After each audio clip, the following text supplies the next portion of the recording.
안녕하세요. 오늘 우리가 함께 읽을 말씀은 레위기 21장 말씀입니다. 제사장이 지켜야 할 규례.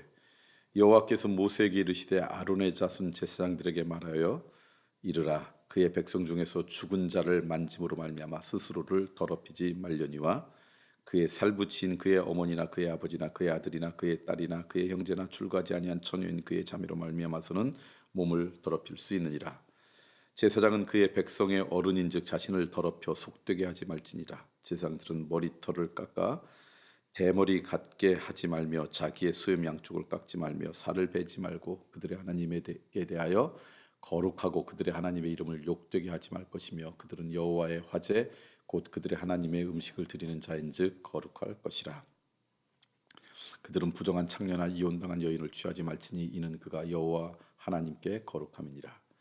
너는 그를 거룩히 여기라. 그는 내 하나님의 음식을 드림이니라. 너는 그를 거룩히 여기라. 너희를 거룩하게 하는 나 여호와는 거룩함이니라.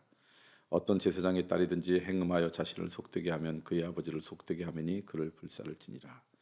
자기의 형제 중 관유로 부흥을 받고 유임되어 그 예복을 입은 대제장은 그의 머리를 풀지 말며 그의 옷을 찢지 말며 어떤 시체이든지 가까이 하지 말지니 그의 부모로 말미암아서도 더러워지게 하지 말며 그 성소에서 나오지 말며 그의 하나님의 성소를 속되게 하지 말라. 이는 하나님께 성별하신 관유가 그 위에 있음이라. 나는 여호와이니라. 그는 처녀를 데려가 아내를 삼을지니 과부나 이혼당한 여자나 창녀짓을 하는 더러운 여인을 취하지 말고 자기 백성 중에서 처녀를 취하여 아내를 삼아 그의 자손이 그의 백성 중에서 속되게 하지 말지니 나는 그를 거룩하게 하는 여호와임이니라. 여호와께서 모세에게 말씀하여 이르시되 아론에게 말하여 이르라 누구든지 너의 자손 중 대대로 육체에 흠이 있는 자는 그 하나님의 음식을 드리려고 가까이 오지 못할 것이니라. 누군지 흠이 있는 자는 가까이 하지 못할지니 곧 맹인이나 다리 저는 자나 코가 불완전한 자나 지체가 더한 자나 발 부러진 자나 손 부러진 자나 등 굽은 자나 키 못 자란 자나 눈에 백막이 있는 자나 습진이나 버짐이 있는 자나 고환이 상한 자나 제사장 아론의 자손 중에 흠이 있는 자는 나와 여호와께 화제를 드리지 못할지니 그는 흠이 있은즉 나와서 그의 하나님께 음식을 드리지 못하느니라. 그는 그의 하나님의 음식이 지성물이든지 성물이든지 먹을 것이나 회장 안에 들어가지 못할 것이요 제단에 가까이 하지 못할지니 이는 그가 흠이 있음이라. 이와 같이 그가 내 성소를 더럽히지 못할 것은 나는 그들을 거룩하게 하는 여호와임이라. 이와 같이 모세가 아론과 그의 아들들에게 온 이스라엘 자손에게 말하였더라. 하나님 앞에 드리는 제사를 인도해야 될 제사장, 예배를 인도해야 될 그 제사장이 지켜야 될 규례라고 하는 게 오늘 나오는 말씀입니다. 오늘 말씀을 보니까 그들이 지켜야 될 규례 가운데 중요한 이것을 지켜라 지키지 말라 이런 건 하지 말라 이런 게 있는데 이게 오늘의 문화 가운데는 맞지 않은 것이 있을 수 있어요. 그런데 그렇죠. 그들의 문화 가운데는 이게 당연할지 모르지만 지금은 그럴 수 없는 것들이 있죠. 그러나 중요한 관점은 뭐냐? 속된 인생 살아가지 마라. 세상과 좀 구별된 인생을 살아가라. 구별되었다는 게 바로 거룩하다는 거 아니에요? 그러니까 하나님을 가까이에서 섬기니 좀 구별된 인생으로 살아가지 너무 구별되지 못한 그런 인생으로 살아가지 않았으면 좋겠다. 그게 가장 중요한 오늘 메시지입니다. 구별된 게 살아가라. 속되지 말아라. 그게 뭘까? 그러면서 몇 가지가 이야기하는데 하나는 하나님의 이름을 욕되게 하지 말아라. 나를 통해서 하나님의 영광을 가리는 인생 살아가지 않았으면 좋겠다. 하나님의 영광을 가리는 그런 일이라면 그것을 떠나라. 그게 속한 것이라는 거예요. 속된 거라는 거예요. 그게 거룩하지 않는다는 거예요. 하나님의 욕되게 하는 것 그것은 참여하지 않았으면 좋겠다. 그 다음에 오늘 말씀 보니까 또 뭐라고 이야기하냐면 세상 문화를 너무 깊이 따라가지 말아라 그런 얘기예요. 그때 당시 있었던 문화들이 있잖아요.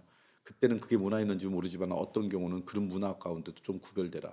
로마서 12장 말씀이 나와요. 세상을 본받지 말고 우리가 사는 이 세상을 본받지 말고 구별된 인생을 살아가라. 그게 하나님을 가까이 예배하는 자들이 가져야 될 삶의 자세이다라고 하는 것이고요. 그 다음에 왜 그렇게 하나님을 욕되게 하지 말고 그 다음에 세상에 이 세대를 본받지 말고 살아가야 되느냐? 이유는 그렇게 살아가면 개인의 문제가 아니라 하나님의 성소를 거룩하게 못하는 것이기 때문에 오늘 우리의 문제가 그거 아닙니까? 하나님의 사람들이 거룩하지 못하니까 그 사람이 개인의 문제가 아니라 하나님이 욕먹는 거죠.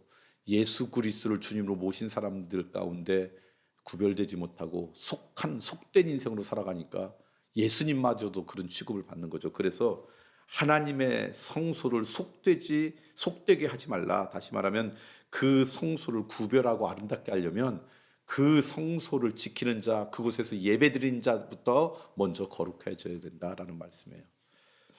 결국 하나님의 역사는 하나님을 따르는 사람들에 의해서 펼쳐지고, 하나님을 향한 영광은 나의 하나님으로 고백하는 사람의 삶을 통해서 드려진다는 걸 기억하시면 좋겠습니다. 그렇게 우리가 이 땅 가운데 살아갈 수만 있다면 얼마나 좋을까요? 그것이 우리의 삶의 궁극적인 방향이 돼서 그렇게 살아가도록 우리가 기도하며 나가야 될 줄 믿습니다. 오늘 수요일입니다. 우리가 4월에 연회가 있을 때 연회의 전후로 특별히 이제 연회 금방부터 와서 그 이후로 선교사님들이 연회에 참석했다 남게 됩니다. 그래서 저희들이 수요 예배 때마다 우리 교회에서 파송한 선교사님들에게 말씀을 전할 수 있는 기회를 주죠. 오늘은 대전은 이면필 선교사님이, 그다음에 세종은 유지만 선교사님이 말씀을 전합니다. 그러니까 오늘 수요 예배에 여러분이 참석하지 못하도 우리 유튜브에 가면 오늘 예배가 나오거든요. 그래서 이 선교사님들에 대해서 좀 알고 그분들의 기도 제목을 경청하고 또 기도하는 시간이 되었으면 좋겠고요. 이번 주뿐만 아니라 기회가 되면 지난주에도 우리 교회에서 파송한 선교사님 또는 함께 선교 사역했던 분들의 메시지를 들었거든요. 또 그 전주도 보면 이렇게 한 달 정도 다음 주까지 그렇게 수요 예배를 보면 이때 어떻게 보면 우리 교회에서 파송한 선교사님의 고백들을 잘 나눌 수가 있거든요. 그렇게 혹시 수요 예배 나오신 분들은 그 현장에서 은혜를 받지만 그러지 않은 분들은 그렇게 여러분 가운데 은혜가 좀 있으면 좋겠고, 특별히 그 선교주를 위해서 기도했으면 좋겠습니다.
있습니다.